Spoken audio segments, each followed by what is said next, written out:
My name is Jill T. Lewis, and I'm 34. I used to think being the dependable one was something to be proud of, like it made me steady, like it made me safe in my own family. But the week I found out they were taking a dream vacation through Italy without me, on my money, I realized something I didn't want to admit. Being dependable wasn't love in their minds. It was a resource. It hit me when I saw the email confirmation. It wasn't even supposed to come to me. Melanie must have forwarded it by accident, or maybe she got careless, or maybe she just assumed I'd never push back. It listed everything: the dates, the travelers, the itinerary, and it felt like someone punched me in the chest. I sat there rereading it, waiting to see my name tucked somewhere at the bottom like a footnote. It never came. Not my name, not my daughter Ava's, not my son Luke's, just my mom and dad, my sister Melanie, her husband Josh, and their 2 kids. That was the family they had in mind, the one that mattered. 6 months earlier, Mom had floated the idea during one of our usual Sunday dinners. She said she'd always dreamed of doing a big family trip. She wanted the kids to experience Europe while they were still young, and she mentioned Melanie and Josh were strapped for cash. She asked if I'd be willing to help cover the upfront costs, and she said she'd settle it later. I said yes, of course. No hesitation. I'd just landed a big consulting contract, and I wanted to do something meaningful for the family, something that would bring us closer. I paid for the whole thing: flights, hotels, rail passes, the works. And then they cut me out of it completely. I didn't confront them right away. I waited for Sunday because that's what I always did. I waited for the moment when we were all in the same room and they couldn't dodge me with silence. They were all there acting like nothing had happened. Mom served baked ziti like it was just another weekend. Dad talked about golf. Melanie sat there smiling like the knife hadn't already been twisted. Josh laughed too loud at Dad's jokes, like volume could cover guilt. My brother was there too, hovering at the edges the way he always did, involved enough to benefit, distant enough to deny responsibility later. After dinner, I brought up the trip, casually, like I was offering them an easy off-ramp. I said, "Italy sounds beautiful this time of year." The silence was immediate, thick, coordinated. Mom looked at me and said, "Next week is just special. You being there would ruin that." My dad leaned back and added, "You're too different now." No one disagreed. Not one of them spoke up. It was like they'd rehearsed it, like they'd decided I was a complication they didn't want in their photos. I felt my hand close around my fork, and for a second I thought I might say something I couldn't take back, but then something in me went still. I clinked my fork against my glass, not hard, just enough to make the sound cut through the room. Duly noted. I didn't argue. I didn't ask for an explanation. I didn't beg for a seat at a table I'd been financing like a fool. I stood up, thanked my mother for dinner, kissed my kids' heads, and took Ava and Luke home. Ava asked me in the car if Grandma was mad at us. She's old enough to read faces, old enough to sense when something ugly is happening, but still young enough to believe love is supposed to be automatic. I told her Grandma wasn't mad, that adults sometimes get stressed, and that we were going to have a good week together. Luke had already fallen asleep in the back seat, his mouth open, his hair stuck up, trusting the world in a way that made my chest ache. When we got home, I helped them get ready for bed. I checked Ava's homework folder. I signed Luke's permission slip. I listened to Ava tell me about a friend drama at school like it was the most important story on earth, because right then, it was. I tucked them in, turned off the lights, and stood in the hallway for a moment, letting the quiet settle over me. My boyfriend Ethan texted me a simple, "You okay?" I stared at it, the normal kindness of it, and felt a strange pressure behind my eyes. I didn't want to cry. I didn't want to be soothed. I wanted clarity. Once the house was quiet, I got to work. Everything was still in my name. Every hotel room, every pass, every transfer. They hadn't touched the billing. They didn't even have the courtesy to hide their arrogance. I logged into the travel portal and started reversing charges one by one. Flights, hotels, rail passes, the private vineyard tour in Tuscany, dinner reservations at places you have to know someone to even get on the wait list. I froze the travel cards. I locked the accounts. I canceled the airport transfers. I sat there in the glow of my laptop, feeling almost detached, like I was watching someone else's hands do it, like I was finally doing something I'd been building toward for years without admitting it. And I didn't stop there. I called every hotel and explained the situation. I canceled the airport car in Rome and the vineyard tour in Chianti. I flagged the rail passes as stolen. I changed login details on anything they'd ever had access to. I left no trace of the trip ever being theirs. Not because I wanted drama, but because I wanted finality. If they wanted to erase me, then I could make the entire fantasy disappear with a few clicks. By 7:42 the next morning, Josh sent the first text. Unblock the account now. The way he wrote it, it wasn't panic yet. It was entitlement. It was the same tone they used when they assumed I'd always fold. I replied, sorry, I'm too different now. Then came the calls from Mom, the emails from Dad. Melanie texted me a screenshot of her crying daughter and said I was being cruel, but I didn't answer. They wanted to make the trip about their family. Fine. Let them figure it out on their own dime. They still didn't know this was just the beginning. They strutted into JFK like they owned the place. First-class tickets, matching luggage sets. Josh even wore loafers with no socks, like he thought that made him European already.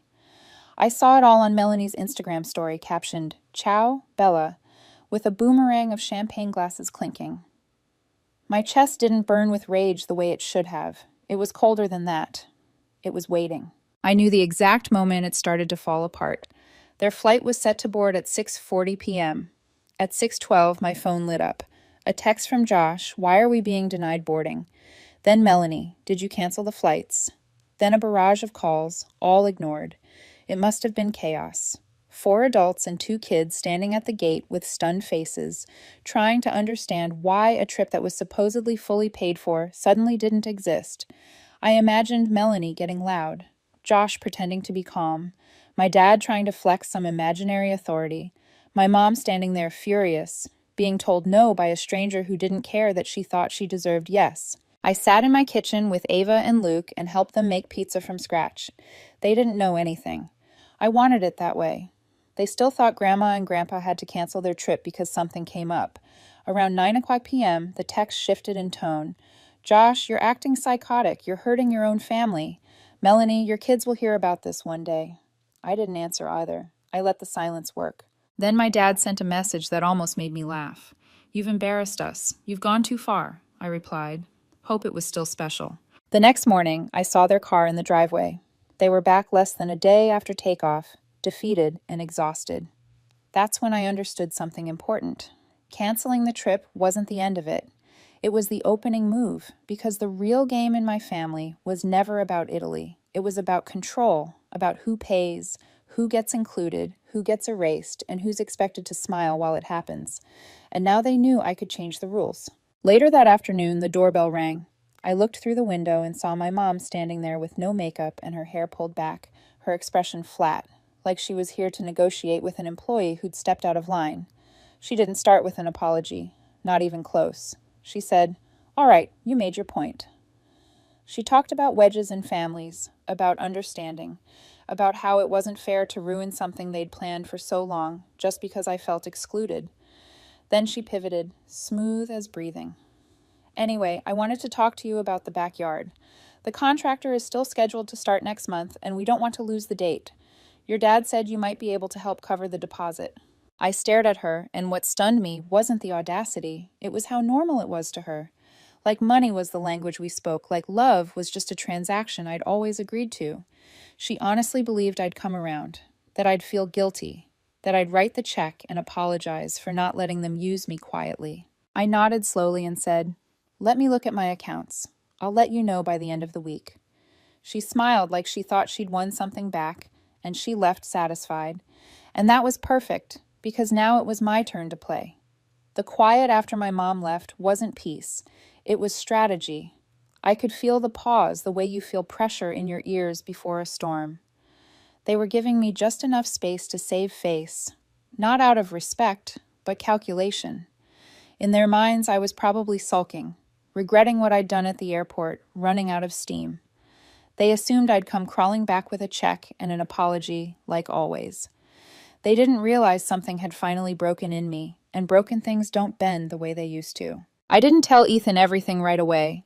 I gave him the simplified version that there was family drama, that I needed space, that I was handling it. He offered to come over, to take Ava and Luke out for ice cream, to distract them. That should have warmed me. Instead, it made my throat tighten because it reminded me how unnatural my own family's love had always felt. Ethan's care didn't come with conditions. My family's did. My family's care came with invoices. On Thursday, the first feeler came in. Melanie texted like she was messaging a coworker. Hey, Mom said you were thinking about helping with the backyard thing. Just let us know so we can confirm with the contractor. There wasn't even a question in it. No warmth, no shame, just that blank family tone they always used when they needed something. Like I was a bank with feelings they didn't have time to account for. I left it unread for a couple of hours, not because I was busy, but because I wanted them to feel the gap. Then I answered, still sorting some stuff out. I'll let you know soon. Soon is a dangerous word. It sounds like yes, without actually being yes. It keeps people hopeful. It keeps them waiting. They'd used it on me for years. I was just learning how effective it was when you turned it outward. That soon turned into tomorrow, then the day after. By Friday morning, Mom sent a longer message. Contractor needs the deposit today to hold the schedule. We're trying not to lose the fall install window. Can you confirm? I wrote back, I might be able to send half. Let me check with my bank. I didn't check anything. I watched the message land, and I could almost picture Mom exhaling like the world had snapped back into place. Jill will pay. Jill always pays. Saturday, nothing from me. Sunday, still quiet. Monday, Dad called. I watched his name buzz on my screen and let it ring out, not because I wanted to punish him, but because I didn't want to give him the comfort of my voice. A minute later, the text came. We're not trying to pressure you. Just need to know what's happening so we can plan. I texted back, totally get it, should have an answer soon, and I let that soon stretch again. Wednesday afternoon, Melanie sent a voice memo. I didn't even listen. I just stared at the waveform like it was a lie, drawn in sound. It was probably her pretending to be nice, pretending to understand, pretending this was all normal. Later that night, I finally replied, talk to the bank today. Small issue with a flagged transaction. I think I can send it by Friday. That was the hook. The one that made them circle another date on the calendar with hope. The one that kept them polite a little longer. Friday came and passed. No payment, no message. Saturday morning, Dad wrote, we told the contractor we'd handle it ourselves. Don't worry about it. Then a separate one from Mom. If you still want to pitch in later, every bit helps. I could feel the frustration under those words, not because of the money itself, but because I wasn't doing what I'd always done. Rescue them, smooth it over, make the uncomfortable go away, and now they were stuck with the discomfort. That night, Melanie sent a photo. Their backyard, patchy grass, a few white flags marking where a patio might have gone. She captioned it, still hoping to make something happen before the weather turns. It wasn't a photo, it was a leash. A guilt hook disguised as a progress update. I didn't respond. I just stared at it until my eyes felt tired. The space between us wasn't awkward anymore. It was growing on purpose. A week slipped by with nothing but silence. Not a single message from Mom, Dad, or Melanie. No polite nudges about the backyard. No updates about rescheduling the trip. Just nothing. It would have felt peaceful if I didn't know them so well. They weren't moving on. They were regrouping, waiting me out, trying to make me feel like I was the one who walked away from the family, like I was the one who caused the fracture. They needed that to be true because if it wasn't, then they'd have to look at what they did, and my family has never been good at looking at itself. Then something came in from left field, a text from my cousin Erica. Hey, just checking in. Grandma's really upset about the Italy thing. You okay? It stopped me cold. Grandma hadn't been mentioned once in this whole mess. She lives alone in Albany, hasn't traveled in over a decade. She's the kind of person who sends handwritten thank you notes and remembers everyone's birthdays. She always stayed out of family drama. If Grandma knew, it meant someone wanted her to know. I asked Erica what Grandma was upset about. Erica wrote back, Melanie told her you canceled the trip out of nowhere and made them lose thousands. Grandma's confused. and thinks you might be having some kind of breakdown. So that was it. They were already rewriting the story. I was no longer the woman who footed the bill and got excluded. I was now the unstable daughter who sabotaged a wholesome family trip. Of course they would twist it that way. They always controlled the narrative. Until now. I called Grandma. She answered right away, voice quiet but heavy. "Jill," she said, like she'd been holding the name in her mouth for days. "What happened, honey?" I didn't dramatize it. I didn't vent. I just laid it out, clean and simple. How they asked me to pay months ago. How they planned every detail without me or my kids. How I found out by mistake. How I brought it up carefully and they told me I'd ruin it just by being there. She didn't interrupt once. Not even a small gasp. Just silence on the line, the kind of silence that means someone is listening with their whole body. After a long pause, Grandma said, "That's not what they told me.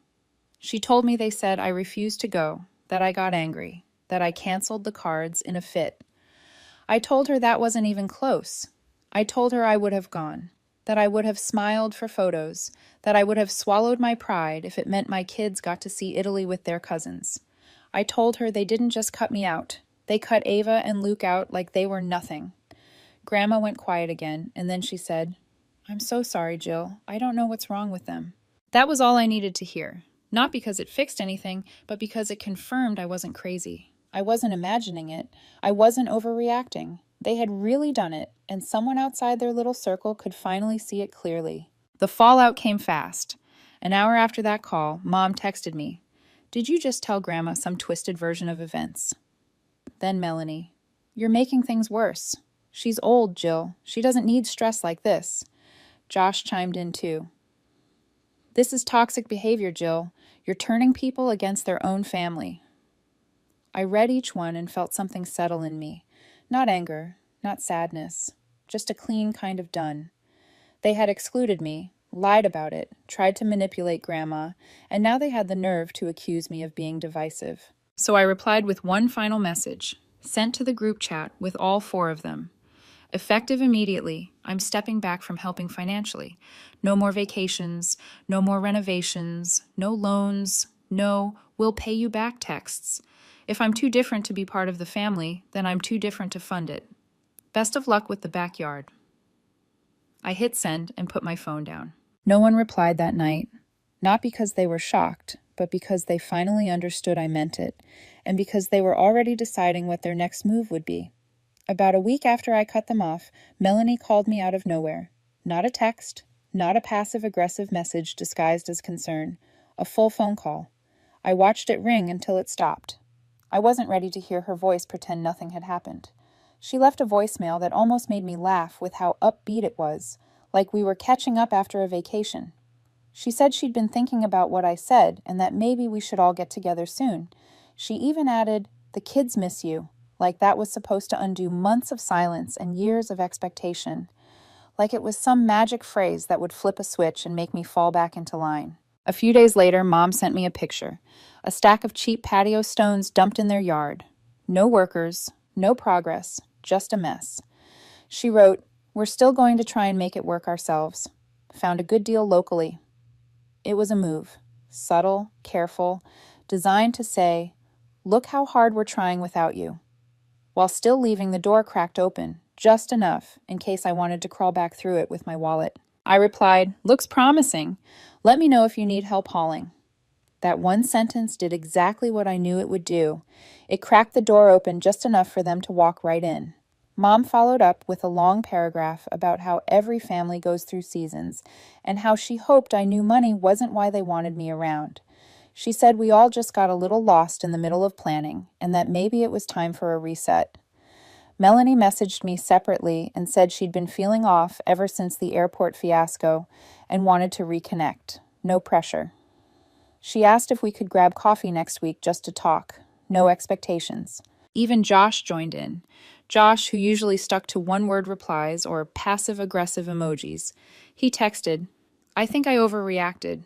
We all did. No hard feelings." It was impressive, honestly. A full pivot, like a rebranding campaign rolled out overnight. Suddenly, I wasn't toxic. I wasn't unstable. I wasn't too different. I was valuable again. Useful.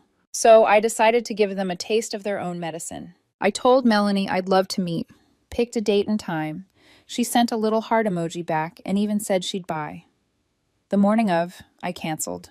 Said something vague about a work call running long. She was disappointed, but polite.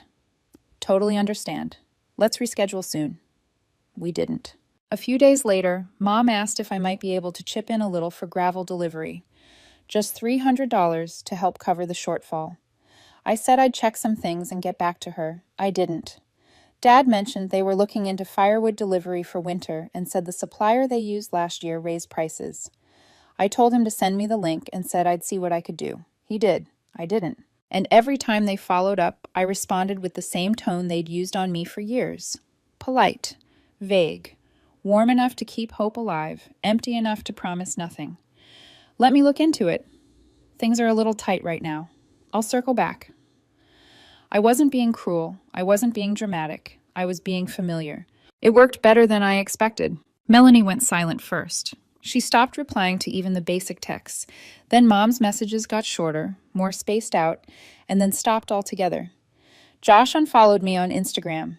Dad didn't send his usual happy birthday group text to the whole family when October rolled around. That one was weird. He'd sent that message like clockwork for over a decade. Seeing nothing felt louder than any argument. The strangest part was that they couldn't say anything about it. I hadn't done anything wrong. I hadn't yelled. I hadn't cursed. I hadn't told them off. I'd just become them. The version of them I'd known my whole life. All promises, no follow-through. All surface, no substance. And for the first time, they were the ones on the outside of it. Thanksgiving came the way it always does, sneaking up while you're still convinced it's barely October. But this year, my phone stayed quiet. No group text from Mom. No passive-aggressive reminder from Melanie asking everyone to RSVP. No forwarded message from Dad that barely counted as an invite. It was the first time in my entire life I wasn't invited, and they made sure I knew it without saying a word. I didn't ask. I didn't send a, "Hey, what's the plan?" text just to pretend I wasn't waiting for one. Instead, on the Wednesday before Thanksgiving, I saw it all play out online. Melanie had gone full Pinterest. A long table set for 10, pumpkins as placeholders, handwritten name cards, napkins folded just right. She captioned it, "Grateful for the real ones." Every chair was filled. Every plate had a name. Mine wasn't one of them. Neither was Ava's or Luke's.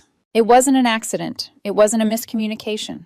They made a choice. I didn't tell Ava and Luke anything. We made our own dinner, not turkey. They voted for homemade mac and cheese and waffles. So that's what we did. We ate on the couch, watched old movies, and laughed so hard I forgot what day it was. For a few hours, the absence didn't hurt. It felt light. A few days later, I ran into Erica in a grocery store parking lot. Same awkward half smile. "They didn't invite you," she said, even though she already knew the answer. "Nope," I said. "First year." She nodded slowly. Melanie told Grandma it was just simpler this way. Less tension. That's how they framed cutting me and my kids out completely. Like we were background noise they could mute. Like the problem wasn't what they did to me, but how uncomfortable it made them to look at it. Christmas came next, and I didn't even bother checking my phone. The only photo I saw was from a neighbor who follows Melanie.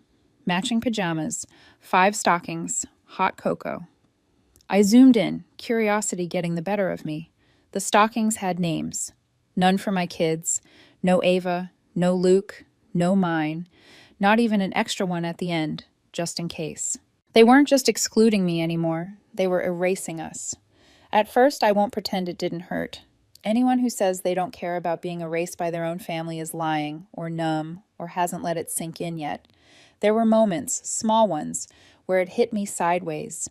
Standing in line at the pharmacy and seeing a grandmother fuss over her grandkids, passing houses lit up with decorations I used to help pay for, hearing coworkers talk about chaotic family holidays, and realizing I wasn't part of any chaos anymore. I was just absent.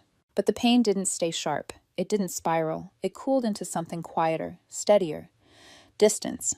Not bitterness, not anger, just a clean, emotional silence I didn't know I was capable of. And once it settled in, it was strangely peaceful. By January, I stopped checking my phone for their names. I stopped bracing myself every time a notification buzzed. I took Ava and Luke to Seattle for New Year's. Just us. No planning committee. No family group chat. We walked through Pike Place in the rain, watched fish fly through the air, rode the Ferris wheel even though Luke pretended not to be scared, and stayed in a hotel with a fireplace and robes that made Ava laugh so hard she couldn't breathe. It wasn't traditional. It wasn't documented for anyone else's approval. It was real. For the first time in years, I didn't feel like I was missing anything. I didn't feel left out. I felt free. Funny thing is, that year was my best financially. Without the constant leaks, the quiet expectations, the emergencies that were never really emergencies, my accounts finally stayed full. I landed 3 new clients. I closed out a nightmare project that had been dragging me down since the year before. I had more money sitting untouched than I'd ever had in my life. I could have bought Melanie's entire backyard twice over. I could have paid for the Italy trip again and upgraded every seat. I could have handed them a blank check just to prove a point. Instead, I installed a heated driveway at my place and started planning a summer road trip with my kids. No approval required, no explanations owed. They stopped inviting me, not because I changed, but because I stopped accepting their rules. I stopped making it easy to use me and ignore me at the same time. And once the money was gone, once I made it clear nothing else came with it, not silence, not forgiveness, not a smile, they didn't know how to treat me anymore, so they didn't. 2 months passed. February came with gray skies and frozen mornings, and that's when the envelope arrived. Plain, no return address, just my name written in my mom's handwriting. Shaky, like she wasn't sure she should be sending it. I stood in the kitchen staring at it longer than I want to admit. I could have tossed it unopened. Curiosity won. Inside was a folded letter and a check. The letter was short. 2 paragraphs. The first said they were reaching out to repair what's left. The second said the check was for my share of the Italy trip since I didn't attend. It was for $3,600. I laughed. Out loud. Not because of the amount, but because they still thought this was about money, like they could refund my absence, like they could tie a bow around that week and pretend nothing else came with it. I didn't cash it. I stuck it on the fridge with a magnet and let it sit there, a quiet reminder of how differently we spoke the same language. 3 days later, Josh texted me, just 1 sentence. "We need to talk." I ignored it. Then Melanie texted, "Grandma's in the hospital. She asked for you." That one made me stop. I called the hospital, confirmed it was true, mild heart issue, nothing critical, but she'd asked for me twice, so I drove up. When I walked into her room, Grandma smiled like no time had passed, like we hadn't skipped 2 holidays and a dozen family functions. We talked for an hour about books she was reading, weather, memories from when I was a kid. Then she looked at me and said, "Don't let them write the end without you." I didn't know what to say. I didn't promise anything. On the drive home, I stopped at a diner and sat in my car with a coffee, staring at the reflection of the dashboard lights on the windshield. That check sat in my mind like unfinished business. That night, Melanie called again. This time, I answered. She didn't waste time. She said they wanted to reset everything, that maybe it was time for a real talk. She didn't apologize, not exactly, but she said the kids had asked why they hadn't seen Ava and Luke in so long. She said maybe we should all get together soon. Then she said the part I didn't see coming. Mom and Dad were talking about selling the house. The money from the sale, she said, might go into a shared account for family needs. She called it future-focused. She said they were hoping I'd help contribute to build something stable. I didn't respond. I just ended the call. The next morning, I mailed the check back. No note, just the check. Mailing the check back felt quieter than I expected. No dramatic release. No surge of victory, just a sense of alignment, like something heavy had finally clicked into place. I dropped it in the mailbox on my way to work and didn't look back. By the time I got home that evening, my phone was silent. No reaction, no explosion. That silence told me everything I needed to know. They weren't shocked. They were recalculating. A week passed, then another. No calls, no messages, no accidental likes on old photos. The family threads went dark. Birthdays came and went without the usual group text reminders. The house eventually sold, I heard through Erica, who delivered the news the way you deliver weather updates. They bought a smaller place outside the city. No one invited me to see it. No one asked for my opinion. No one asked for help. And I realized something strange. I didn't feel rejected anymore. I felt released. I don't think they hate me. I think I scared them. Not because I yelled, not because I demanded apologies, but because I stopped playing. I didn't bargain. I didn't threaten. I didn't try to win. I just left. I stepped out of the role they'd written for me and refused to audition for the rewrite. And people who rely on leverage don't know what to do when it disappears. Grandma recovered quickly. I visited her once more before she was discharged. She squeezed my hand and told me she was proud of me, though I don't think she knew exactly why. Maybe she did. Maybe she saw what the rest of them refused to. That boundaries don't erase love. They reveal it. Ethan asked me one night if I missed them. I thought about it before answering. I told him I missed the idea of what I thought we were. I missed the version of family I kept funding in my head. But I didn't miss the reality. I didn't miss the conditional warmth. I didn't miss the silence dressed up as peace. Life settled into something simpler after that. Mornings without dread. Evenings without bracing for a call that would ask for something disguised as concern. Ava and Luke stopped asking when we were going back to Grandma's house. They stopped noticing the absence because it wasn't constantly reopened. Kids adjust faster when adults stop dragging wounds through the room. Sometimes I think about Italy, about how easily it could have gone differently if they'd just told the truth, if they'd said they wanted a couple's trip, if they'd said they didn't want me there, if they'd said anything honest at all. But honesty would have cost them comfort, and comfort was always the priority. The last message I ever got from my family came months later, from my mom. One line, "Hope you're well." No question mark, no invitation, no accountability. I read it once and didn't respond. Not out of spite, out of clarity. Some doors don't need to be slammed. They just need to stay closed. I didn't lose my family. I lost my position as their safety net. And once that was gone, everything else fell away with it. What stayed was my peace. What stayed was my kids' laughter in rooms that felt lighter. What stayed was the knowledge that no one gets to erase us quietly anymore. They stopped inviting me to protect their comfort. I stayed gone to protect my life.